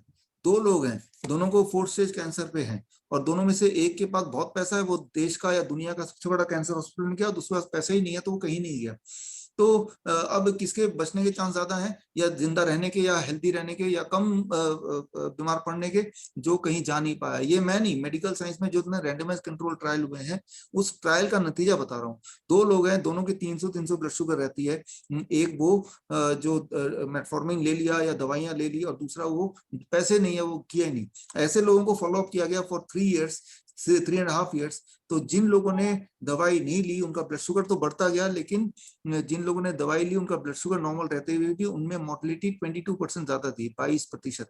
तो पहली बात ये कि चाहे कितना भी एडवांस बीमारी हो, मैंने क्लियरली ये देखा है, बीमारी में मॉडर्न मेडिसिन में जाना मतलब आप अपनी लाइफ स्पैन को खत्म कर रहे हैं, कम कर रहे हैं, जो बची कुची थी। और वो भी जो लाइफ स्पैन है, जितने दिन आप जिंदा रहेंगे बड़े ही पेनफुली जिंदा रहेंगे because of the modern medicine. Number 1। Number 2, क्या ये सारी पद्धतियां इकट्ठा हो सकती हैं या नहीं होना चाहिए? That is called integrative medicine. Integrative medicine मतलब सारी मेडिसिन का बेस्ट ले लेना, राइट। मान लो कहीं पे टांका लगाना है, तो वहां हो सकता है एलोपैथी या आयुर्वेद में भी सुश्रुत का वो जो है वो सिस्टम वो काम आ जाएगा, ठीक है ना। तो सारे सिस्टम में कुछ ना कुछ गुण भी हो सकते हैं, तो उन गुण को लेना जरूरी है। तो इंटीग्रेटिव मेडिसिन पे मतलब अलग अलग सिस्टम, चाहे वो एक्यूप्रेशर हो, एक्यूपंक्चर हो, वियतनामीज मेडिसिन में भी बहुत सारे हर्बल मेडिसिन है, चाइनीज में भी है। तो पिछले 7-8 साल से इसी पे हम लोग काम कर रहे हैं। हमने एक फोरम बनाया है, इंडो वियतनाम मेडिकल बोर्ड, जहाँ पे अलग अलग पैसे के लोग जुड़े ही हुए हैं अलग अलग देशों से, और टाइम टू टाइम हम चीजों को इंटीग्रेट करते रहते हैं। और श्रीधर यूनिवर्सिटी है पिलानी में, जिसमें इंटीग्रेटिव मेडिसिन का एक डिपार्टमेंट भी है। तो आज इस फोरम का फायदा उठाते हुए मैं आप सबको इनवाइट करता हूं कि आपकी इतनी अच्छी संस्था है, आप हमारे साथ जुड़िए, हम आपके साथ जुड़ते हैं, क्योंकि आपकी जो सोच है वही सोच से पर हम ऑलरेडी काम कर रहे हैं, और आपका हमने थोड़ा बहुत देखा और समझा, तो आप बड़ा अच्छा काम कर रहे हैं। तो वो ऑलरेडी हम कर ही रहे हैं, और मैं इनवाइट कर रहा हूँ आपको, आप हमसे जुड़िए और उसी को हम आगे बढ़ाएं। दुनिया में अगली चीज जो आएगी या आ रही है वो इंटीग्रेटिव मेडिसिन ही आ रही है। धन्यवाद डॉक्टर साहब। डॉक्टर साहब, हमारे साथ में अक्षय मिश्रा जी जुड़े हुए हैं, वो आपसे एक सवाल पूछना चाहते हैं। अक्षय मिश्रा जी, अपना सवाल पूछें।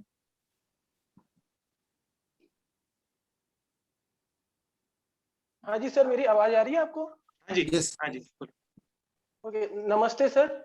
सर, मेरा क्वेश्चन ये है कि जब बच्चे पैदा होते हैं तो स्टार्टिंग में उनको वैक्सीन लगाए जाते हैं कई तरीके के, तो क्या ये कुछ रीजन हो सकता है कि आगे चलकर जो हमारा इम्यून सिस्टम वीक होता है या हमें अलग अलग तरह की प्रॉब्लम्स होती हैं, वो कहीं ना कहीं उसका रीजन हो सकती है? हाँ, ये रीजन है ही, हो ही नहीं सकती, हो सकती है नहीं है। और उसके लिए रैंडमाइज कंट्रोल ट्रायल हुआ या ऑब्जर्वेशन स्टडी हुए, जिसमें वो लोग वो बच्चे जिन्होंने कोई वैक्सीन नहीं लिया इन कंपैरिजन टू वो बच्चे जिन्होंने सारे वैक्सीन लिए, उनका एक स्टडी हुआ, और वो स्टडी का हवाला मैंने इसमें दिया है इस किताब में। और उस स्टडी में देखा गया कि जिन बच्चों ने कोई वैक्सीन नहीं लिया उनकी आयु भी लंबी रही, उनका हेल्थ भी अच्छा रहा, वो बीमार भी कम पड़ते हैं, वो शार्प भी होते हैं। तो ये वैक्सीन का पूरा जाल और उसके जो ट्रायल के नतीजे और उसका जो एफिकेसी, उसके बारे में जितनी जानकारी लेनी है आपको, उसके लिए ये किताब हमने लिखी है, कोविड 1981। ये वैक्सीन के ऊपर किताब है, चाहे पोलियो वैक्सीन हो या कोविड वैक्सीन हो। ये किताब भी फ्रीली आप डाउनलोड कर सकते हैं मेरे वेबसाइट से। तो आपको पता चल जाएगा कि वैक्सीन एक व्यापार है, इससे बड़ा कुछ और नहीं। वैक्सीन से कोई बचाया नहीं जा सकता। जो कोविड वैक्सीन बोला जा रहा है 95% आपके बचने के चांसेस हैं इससे, कोरोना से, एक्चुअली उसकी एफिकेसी 95% नहीं है, उसकी एफिकेसी है 1%। 95% नहीं, 1%। अगर कोविड वैक्सीन लेंगे तो 1% वो आपको कोरोना से बचाएगा, 99% वो नहीं बचाएगा। लेकिन इसके विपरीत आप जो साइड इफेक्ट्स हैं, जिसमें अंधा हो जाना, बहरा हो जाना, गूंगा हो जाना, या इनफर्टाइल हो जाना, पैरालिसिस हो जाना, या मर जाना, ये सारी चीजें उसमें है, ये साबित हो चुका है। लैंसेट में 20 अप्रैल का रिसर्च पेपर है। वो रिसर्च पेपर अगर आपको चाहिए तो मैं डॉक्टर सुनील को भेज दूंगा, वो आपसे शेयर कर लेंगे। The answer is very clear, vaccine is business, nothing more than that, at the cost of killing people. Doctor साहब, एक प्रश्न है हमारे जो यूपी के अधिकारी हैं वो पूछना चाह रहे हैं आपसे। महेश जी आपसे प्रश्न पूछेंगे। महेश जी, पूछिए। जी डॉक्टर साहब, नमस्कार डॉक्टर साहब। जी डॉक्टर साहब, can you hear me? Yes. जी डॉक्टर साहब, नमस्कार जी। मैं महेश सिकरवार हूँ, मथुरा से बिलोंग करता हूँ, आपके नज़दीक ही रहता हूँ। तो मैं और सुनील जी हम लोग काफ़ी मित्र भी हैं आपस में। तो हमारी भी टीम ये काम कर रही है, हम लोग फ्री ऑफ कॉस्ट पूरे इंडिया में हम लोग सेवा दे रहे हैं, और सुनील जी भी जानते हैं इस बात को। लेकिन हमारे पास कोई रिकॉर्ड बहुत ज़्यादा लोग नहीं बना पाए। तो मेरा एक निवेदन ये था कि चलिए ये तो काम हो ही रहा है और आप भी बहुत अच्छा कार्य कर रहे हैं और हमारी 50-60 लोगों की नेचुरोपैथी, योग, आयुर्वेद के सब मिलकर काम कर रहे हैं।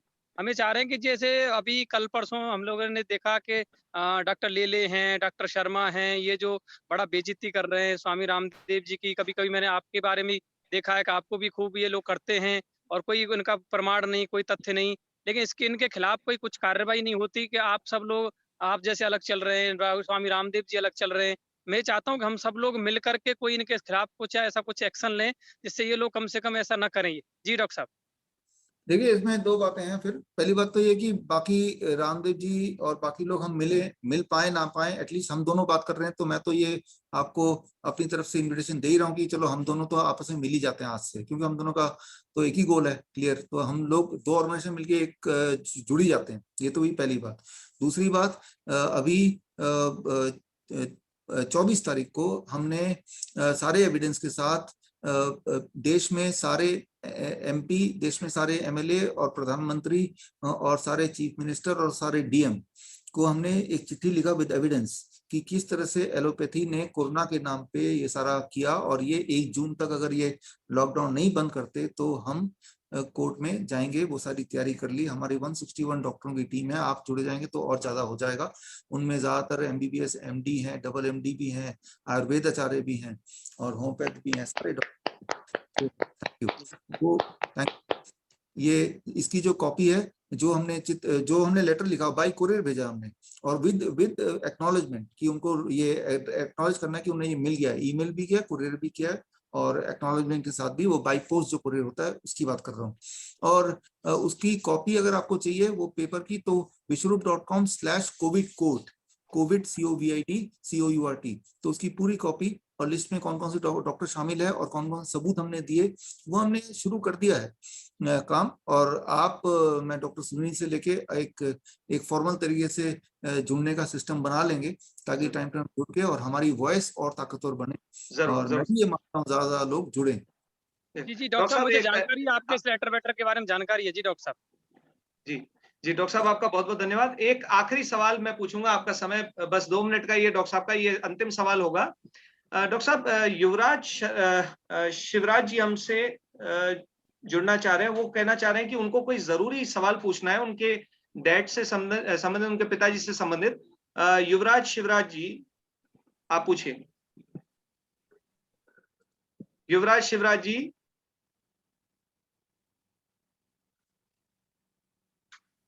युवराज शिवराज जी, आप हैं यहाँ पे? आवाज आ रही है?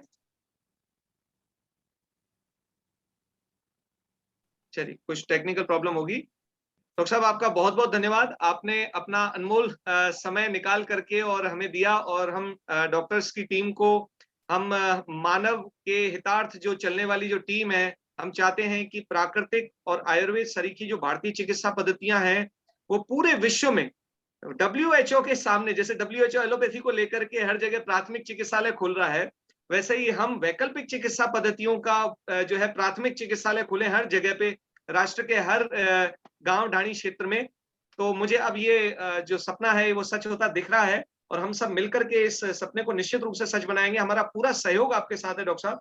जिस भी प्रकार से औपचारिक अनौपचारिक रूप से आप हमारा सहयोग चाहेंगे, हम निश्चित रूप से करेंगे। मैं आपको हमारी पूरी टीम की तरफ से, पूरे भारतवर्ष की टीम की तरफ से आपका बहुत बहुत हार्दिक अभिनंदन और आपका स्वागत और आपका धन्यवाद, पुनः आभार आपका प्रकट करता हूं। आप हमसे बार बार ऐसे जुड़े रहिए। आपका पुनः बहुत बहुत धन्यवाद। नमस्ते सर। डॉक्टर साहब से मेरी क्वेश्चन थी सर मेरी। नमस्कार डॉक्टर सुनील, और ये हमारी पहली मुलाकात है, बट श्योरली ये आखिरी मुलाकात नहीं है। हम मिलते रहेंगे और मिलके ये ताकत और आगे बढ़ेगी। और मुझे लगता है कि बहुत जल्द बहुत रेवोल्यूशन बड़े लेवल पे होगा। रेवोल्यूशन तो है ही, लेकिन वो और बड़े लेवल पे हो जाएगा आपके होने की। सर विश्वरूप सर, नमस्ते विश्वरूप सर। सर डॉक्टर साहब, देखिए डॉक्टर साहब का टाइम हो गया है, 7 बजे तक का समय था डॉक्टर साहब का। उन्होंने बताया था कि उनको कहीं और भी मीटिंग में जाना था।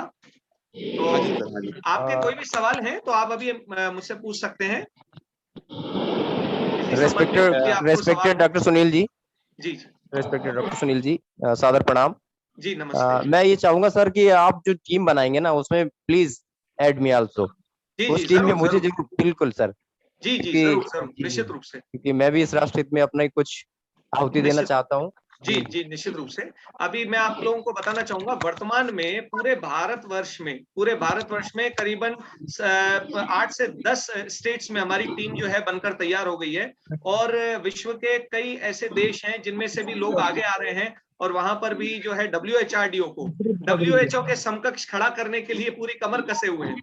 जहां WHO एलोपैथी चिकित्सा को प्राथमिक चिकित्सा के रूप में बहुत ज्यादा प्रसारित करता आ रहा है, वहीं WHO वहीं की वैकल्पिक चिकित्सा पद्धति, विशेष करके भारतीय पारंपरिक चिकित्सा पद्धतियों का परचम पूरे विश्व में लहराने के लिए पूरी तरह से प्रतिबद्ध है और तैयार है। तो निश्चित रूप से एक सीधी सी बात है, अगर एक किला फतेह करना होता है तो उसमें सबसे बड़ी भूमिका जो होती है सैनिक की होती है। अगर सैनिक नहीं होगा तो निश्चित रूप से कहीं पर भी किसी भी स्तर पे हम किले को फतेह नहीं कर सकते। तो आप लोग न केवल सैनिक बल्कि सेनाधिपति के रूप में हमसे जुड़े और इस मुहिम में हमारा साथ दें। मैं आप लोगों का स्वागत करूंगा और मैं चाहूंगा कि आप लोग अपने अपने क्षेत्र को प्रतिनिधित्व करें, अपने अपने क्षेत्र का प्रतिनिधित्व करते हुए इन्हीं मूल्यों को आगे बढ़ाएं, योग को आगे बढ़ाएं, आयुर्वेद को आगे बढ़ाएं, वैकल्पिक चिकित्सा पद्धतियों को आगे बढ़ाएं, प्राकृतिक चिकित्सा को आगे बढ़ाएं। बहुत सारी ऐसी चिकित्सा पद्धतियां हैं। आज मैं आप लोगों का ध्यान एक और आकर्षित करना चाहूंगा। आज के समय में जो सबसे बड़ी समस्या पैदा हो गई है वो है फोबिया, वो हो गया है फियर। आज जो कोविड की सिचुएशन हो रही है उसमें वास्तविकता कितनी है, हकीकत कितनी है और कितना बड़ा फसाना है, ये तो पता ही नहीं पड़ पा रहा है। डॉक्टर विश्वरूप राय चौधरी जैसे सर, डॉक्टर रामदेव जी या हमने हमारी टीम द्वारा लोगों को बहुत जन जागरूकता की है, लेकिन अतिरिक्त जो लोग हैं, जो सामान्य व्यक्ति, उसको तो पता ही नहीं, उसको तो ऐसा लगता है कि ये बहुत बड़ी महामारी है। उसकी वजह से लोग इतने ज्यादा भयभीत हो गए हैं। उस भय की स्थिति में रेकी बहुत ही अच्छे स्तर पर उभरी है। प्राण चिकित्सा, अध्यात्म चिकित्सा, लोगों को सकारात्मक चिंतन और विचारधारा, ये एक ऐसी चिकित्सा पद्धति है जिसके माध्यम से लोग मरती हुई स्थिति से भी वापस लौट करके आए, केवल इस कारण से क्योंकि वो फोबिया की वजह से उनको हार्ट अटैक हो रहा था, हार्ट कंडीशंस हो रही थी और उनका रेस्पिरेटरी डिस्ट्रेस हो रहा था, उनको सांस लेने में समस्याएं आ रही थी। तो रेकी ने भी अपना एक बहुत बड़ा योगदान दिया, प्राण चिकित्सा ने अपना एक बहुत बड़ा योगदान दिया है, जो कि मैं समझता हूं कि मील का पत्थर साबित हुआ है। तो ऐसी कई प्राकृतिक और वैकल्पिक चिकित्सा पद्धतियां हैं जिनको कि WHO अपने माध्यम से करवा रहा है, लोगों में जन जागरूकता ला रहा है। और मैं आप लोगों से विनम्र प्रार्थना करूंगा कि आप WHO से निश्चित रूप से जुड़ते हुए आगे बढ़ेंगे हम लोग, और अपनी अपनी टीम, अपने अपने क्षेत्र की टीम का प्रतिनिधित्व करते हुए और अपने क्षेत्र में इसका विस्तार और विकास करेंगे। आप लोगों का और कोई सवाल हो तो आप पूछ सकते हैं इसी संबंध में।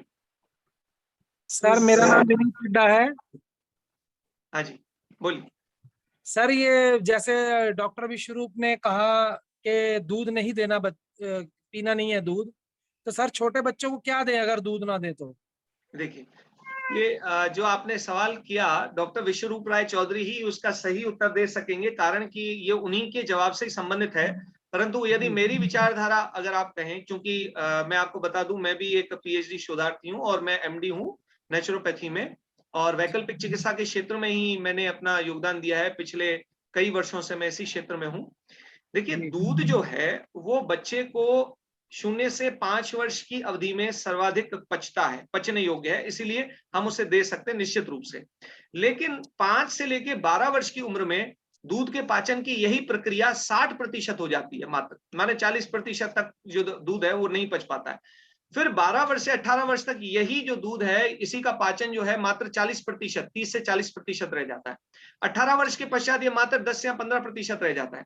तो 18 वर्ष से पश्चात की जो आयु होती है उसमें दूध के पाचन की जो दर है वो इतनी कम हो जाती है कि उसके पश्चात यदि हम दूध लेते भी हैं, उसका पाचन ठीक तरह से न हो पाने की वजह से हमारी डाइजेस्टिव कई तरह की ट्रबल्स हो जाती हैं, कई तरह की डाइजेस्टिव डिसऑर्डर्स हो जाते हैं, और उनको हम ऐसा मानते हैं कि शायद हमने कुछ गलत खा लिया होगा। ये सबसे बड़ा जो गलत है वो हम दूध को लेकर के करें। लेकिन इसमें एक चीज मैं आपको जरूर बताना चाहूंगा, एक तो दूध यदि हमें 18 वर्ष के पश्चात लेना है तो पहले यह देखना जरूरी है कि हम दूध पचाने की स्थिति में लें। दूध कब पच सकता है?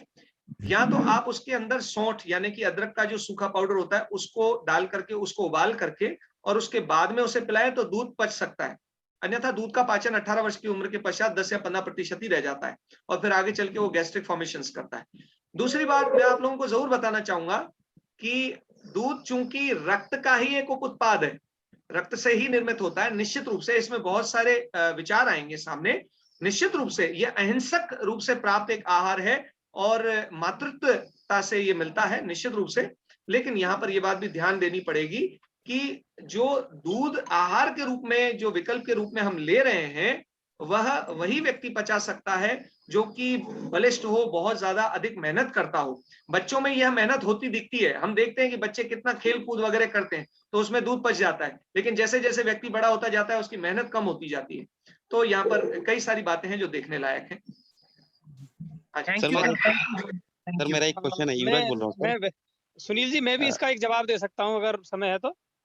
हाँ जी, महेश जी हमारे साथ में है, महेश जी कुछ बताना चाहेंगे इस संबंध में। हाँ जी महेश जी बताइए। जी सर, बहुत अच्छा, हमारे सुनील जी ने भी बहुत अच्छा बताया है दूध के विषय में। और मैं आपको बता दूं, दूध का जो आपने विकल्प पूछा है, बच्चों को हमें दूध क्या दे सकते, दूध न दें तो क्या दें, तो इसका एक बहुत बढ़िया तरीका है कि जो नट्स होते हैं, नट्स मिल्क बोलते हैं इसको, नट्स मिल्क, नट मिल्क। तो क्या करें, जैसे बादाम है, जैसे किशमिश है, जैसे इस तरह के जो अखरोट है, ये नट्स जो होते हैं, इनको 6 घंटे भिगो लें और भिगो करके नट्स को आप जो है जैसे पानी होता है, पानी मिक्सी में डालें और थोड़ा 1-2 गिलास पानी डालें, उसमें पानी वो नट्स एक मुट्ठी जैसे ले लें, बच्चे को कितनी चाहिए उसके अनुसार ले लें और उसको मिक्सी में अच्छे से ब्लेंड करें, पूरा घुमा लें और तो वो तैयार हो गया आपका नट्स मिल्क बोलते हैं जिसे। तो कोई साइड इफेक्ट नहीं है, बहुत अच्छा है, लेकिन उसको पचाने के लिए वही ध्यान रखें, खेल कूद करें, एक्सरसाइज करें तो ही पचाने के अधिकारी हैं। और ध्यान रखें, मैं ये कहता हूँ और डॉक्टर विश्वरूप चौधरी भी यही कहते हैं कि जो बेशरम लोग हैं, डॉक्टर बेशरम का मतलब जो श्रम नहीं करते हैं, वो दूध पीने के अधिकारी नहीं है।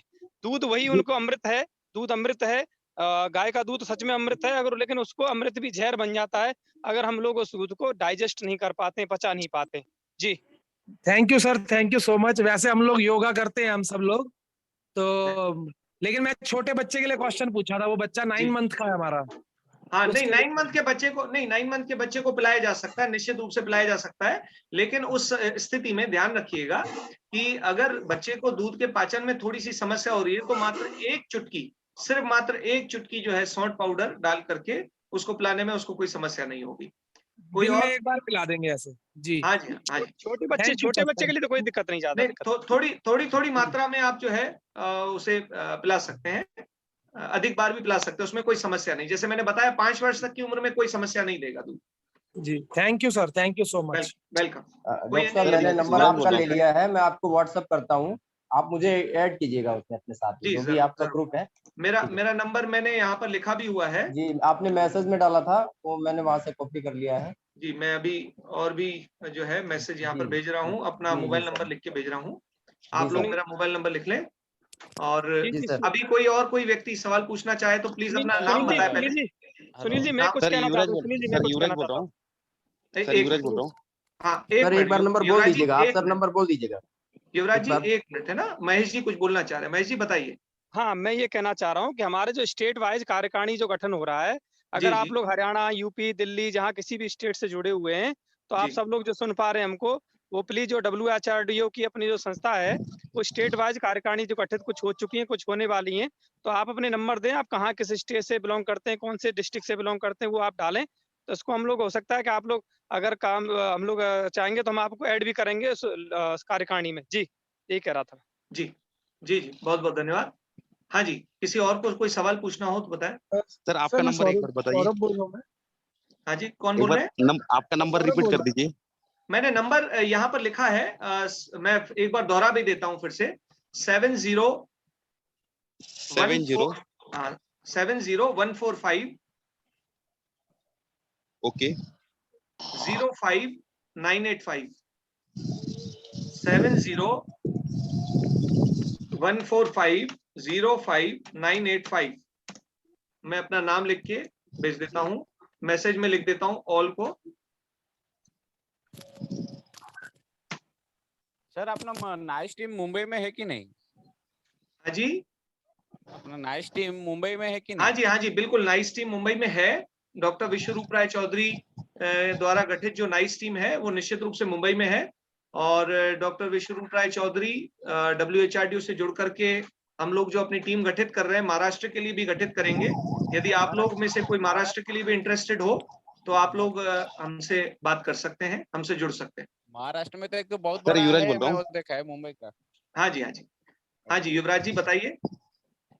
सर मेरे डैड का एज 81 है एक्चुअली। 4-5 दिन से, मतलब 5-6 दिन से उनको थोड़ा। हेलो युवराज जी, आपकी आवाज नहीं आ रही। हेलो। हाँ, उनको थोड़ा सर बुखार था सर पहले। हाँ तो हाँ, थोड़ा ऑक्सीजन लेवल भी कम ज्यादा होता था पहले। ओके, ठीक थोड़ा है, सा थकावट वगैरह ज्यादा थी। थोड़ा सा ठीक है, ऐसे उठने के बाद थोड़ा सा अंधेरा वगैरह ऐसे दो आंखों के सामने होता था। तो ठीक हमने है। कल कल टेस्ट करवाई थी, ब्लड टेस्ट। तो सीआरपी लेवल थोड़ा सा हाई हुआ था सर। सीआरपी लेवल, प्लेटलेट्स भी ठीक है। कम हुए सर। हाँ तो हाँ, हमने सर नाइस टीम से हमने कांटेक्ट करवाया, फॉर्म वगैरह भरवाया था। ठीक है। तो डाइट पे अगर अभी तो रख दिया है मैंने पापा को आज से। तो हम्म। इसके अलावा कुछ आप सजेशन दे सकते हैं सर प्लीज? हाँ, देखिए, एक तो आपने नाइस टीम से कंसल्ट किया हुआ है। नाइस टीम आपको जो बताती है, जिस तरह से मार्गदर्शन देती है, आप उनके मार्गदर्शन में चलिए। और निश्चित रूप से, चाहे एक व्यक्ति हो, चाहे 100 हो, चाहे 1000 हो, जो नाइस टीम वहां पर जिस समय जहां पर आपने उनको एडमिट करा है, जिनसे बात कराई है, वो जिस भी तरीके से आपको गाइड कर रहे हैं, उनके हिसाब से गाइड होते रहें। इससे कोई फर्क नहीं पड़ता कि आप 100 या 1000 लोगों के साथ में उनसे मिल रहे हैं या क्या, इससे कोई फर्क नहीं पड़ता। आप बरोबर उनसे मार्गदर्शन लेते रहिए, और जैसा उन्होंने बताया है आपको, वैसा आहार लेते रहिए। बस इतना ध्यान रखिएगा, जितना हो सके एलोपैथी चिकित्सा से बचना है, और हाँ आहार जी को सर। पूरी तरह से शुद्ध रखना है, और जो है रेस्ट पूरी करानी है। ठीक है। डॉक्टर यस साहब सर, एक मेरा मुझे छोटा सा 100% सवाल है। एक्चुअली डॉक्टर साहब 100। एक छोटा सा सवाल मेरा भी है। हाँ जी, जी, हाँ जी, मेरी बेटी है अभी 5 साल की। हाँ तो जी, उसको आज रात में ही फीवर आया था, हाँ जी, और दिन में अभी लगभग 3 बार उसको मोशन भी आ चुका है ठीक है, सुबह से अब तक, और अभी पेट में दर्द बता रही है। तो हालांकि ठीक है। मैंने मॉर्निंग में तो इसको पैरासीटामोल और दोपहर में भी पैरासीटामोल दिया था, हुँ, और चूंकि अभी डॉक्टर साहब को सुना है तो अब पैरासीटामोल का हम यूज बिल्कुल ही बंद कर देंगे। हाँ, और बिल्कुल। थोड़ा सा मैं ये चाहता हूँ, क्योंकि हम लोग डर जाते हैं कि तो फिर बच्चे को फीवर उतारने के लिए दे देते। तो जी, जी, अभी करंट में उसको पेट में दर्द की शिकायत बता रही है, तो उसको जी, क्या ऐसा दिया जाए जी। जो देखिए, आसानी से हाँ, हमारे घर में हो? जी, जी। देखिए, आपने बताया आपकी बेटी 7 साल की है, ठीक है? मैं आपको एक चीज़ बहुत स्पष्ट बता दूँ, हमारे जो शरीर के अंदर एक थाइमस ग्रंथि होती है। थाइमस ग्रंथि ठीक हमारे हृदय के सामने, ये हमारा जहाँ पे हृदय हार्ट होता है, मैं आपको दिखाना चाहूँगा, जो हमारा ये हार्ट होता है, हार्ट के ठीक सामने होती है। और ये एक ऐसी ग्रंथि होती है, जैसे-जैसे व्यक्ति बड़ा होता जाता है, ये ग्रंथि छोटी होती जाती है, ठीक है? जी ये जी। ग्रंथि छोटी होती जाती है, थाइमस ग्रंथि। इस ग्रंथि का मुख्य कार्य ये होता है कि शरीर की रोग प्रतिरोधक क्षमता को बनाना। विशेष करके बच्चों में 12 वर्ष तक ये ग्रंथि जो है बहुत ज्यादा सक्रिय होती है। दरअसल ऐसा नहीं है कि हमारे शरीर के बाहर जो पूरा एनवायरनमेंट है, जो पूरा वातावरण है, इसके अंदर वायरस या बैक्टीरियाज नहीं है। हमारे शरीर के बाहर ये पूरा जो वातावरण है, वायरस और बैक्टीरिया से ही निर्मित है, फफूंद से निर्मित है। ये जो black fungus, white fungus, grey fungus, orange fungus, ये सारे फंगस से ही भरा हुआ है हमारा पूरा एनवायरनमेंट। लेकिन हमें क्यों जो है ये अटैक नहीं करता है?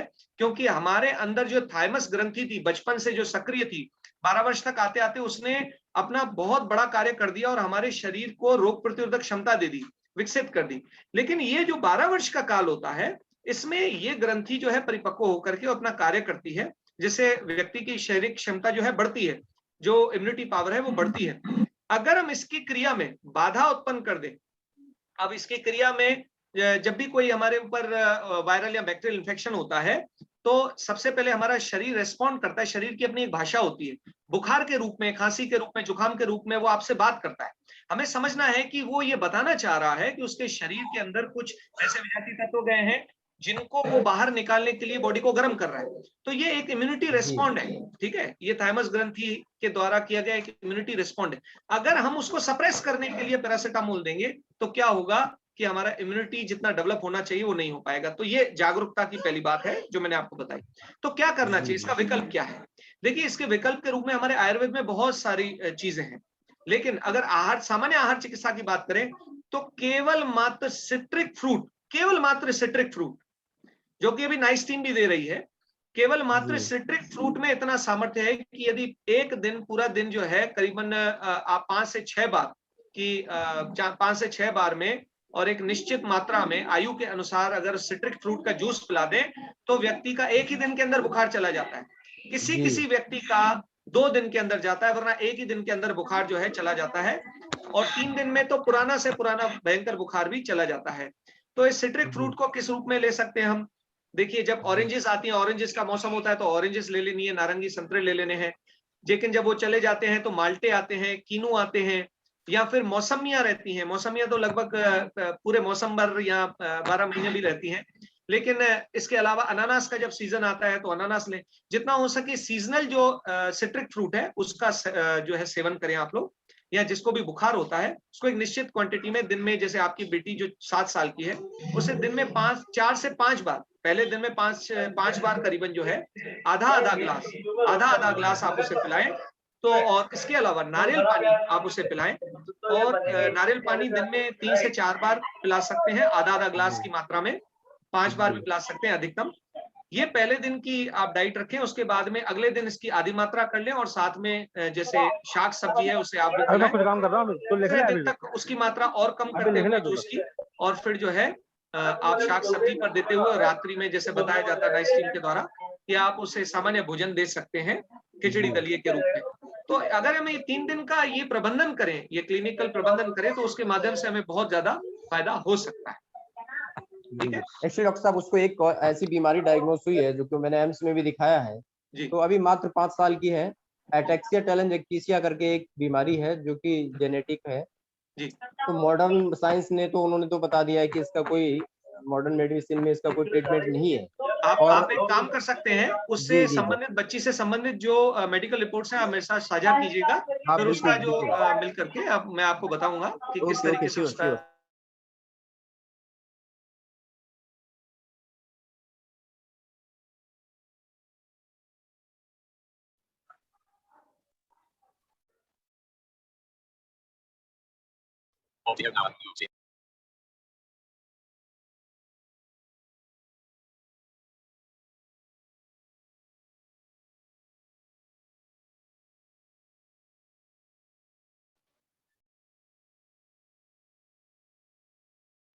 सर की आवाज चली गई, आवाज नहीं आ रही।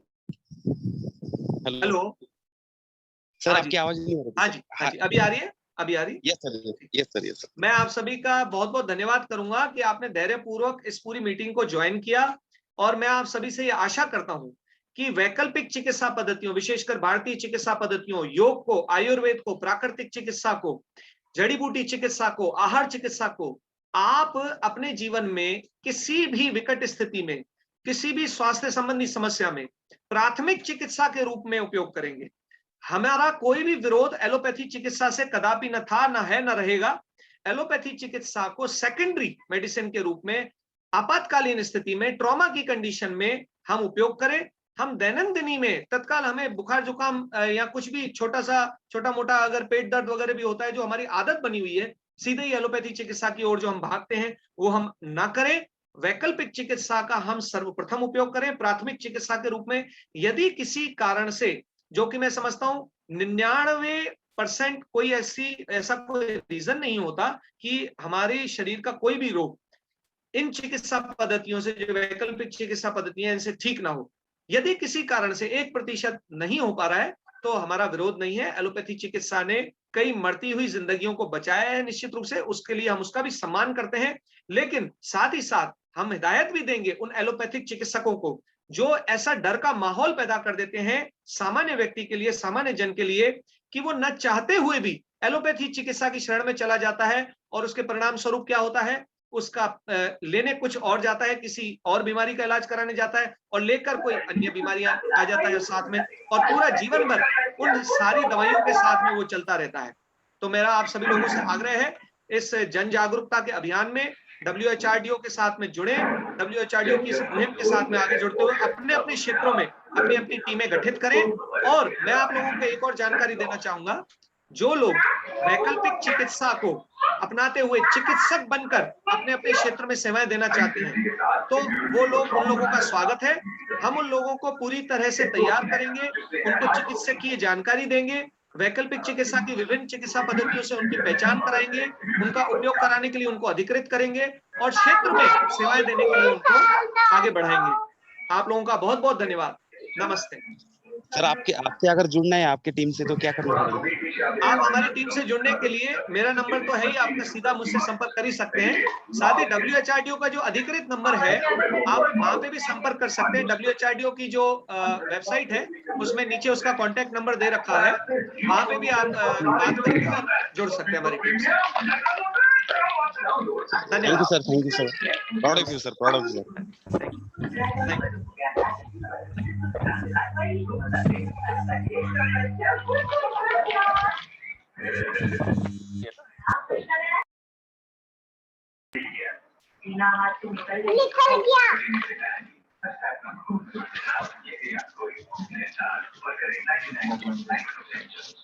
अरे भाई किसका माइक चलो यार, किसका माइक चलो यार, हेलो म्यूट करो यार, इतनी अच्छी मीटिंग है आप इतना ये माइक चालू करवा दे रहे हैं।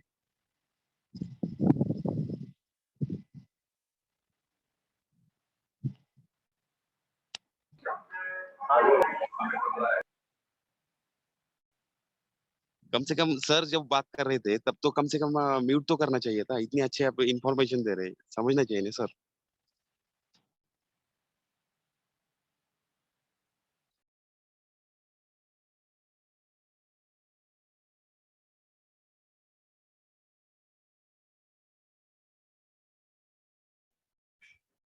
सभी का बहुत बहुत धन्यवाद और आभार, आप सभी ने इतने ध्यानपूर्वक सुना।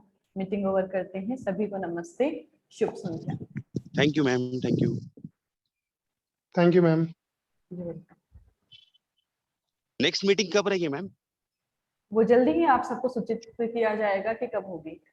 अपना टेलीग्राम या व्हाट्सएप ग्रुप कुछ है क्या मैम? सर है तो वो उस पर आपको है ना सर जोड़ लेंगे ग्रुप के अंदर ऐड ना, और काफी सारे कांटेक्ट नंबर भी आए हैं तो उसमें ऐड कर लेंगे सर। प्लीज मैम, प्लीज, और थैंक आप यू मैम। डायरेक्ट सर के टच में है तो आपको सर सूचना देते रहेंगे टाइम टू टाइम।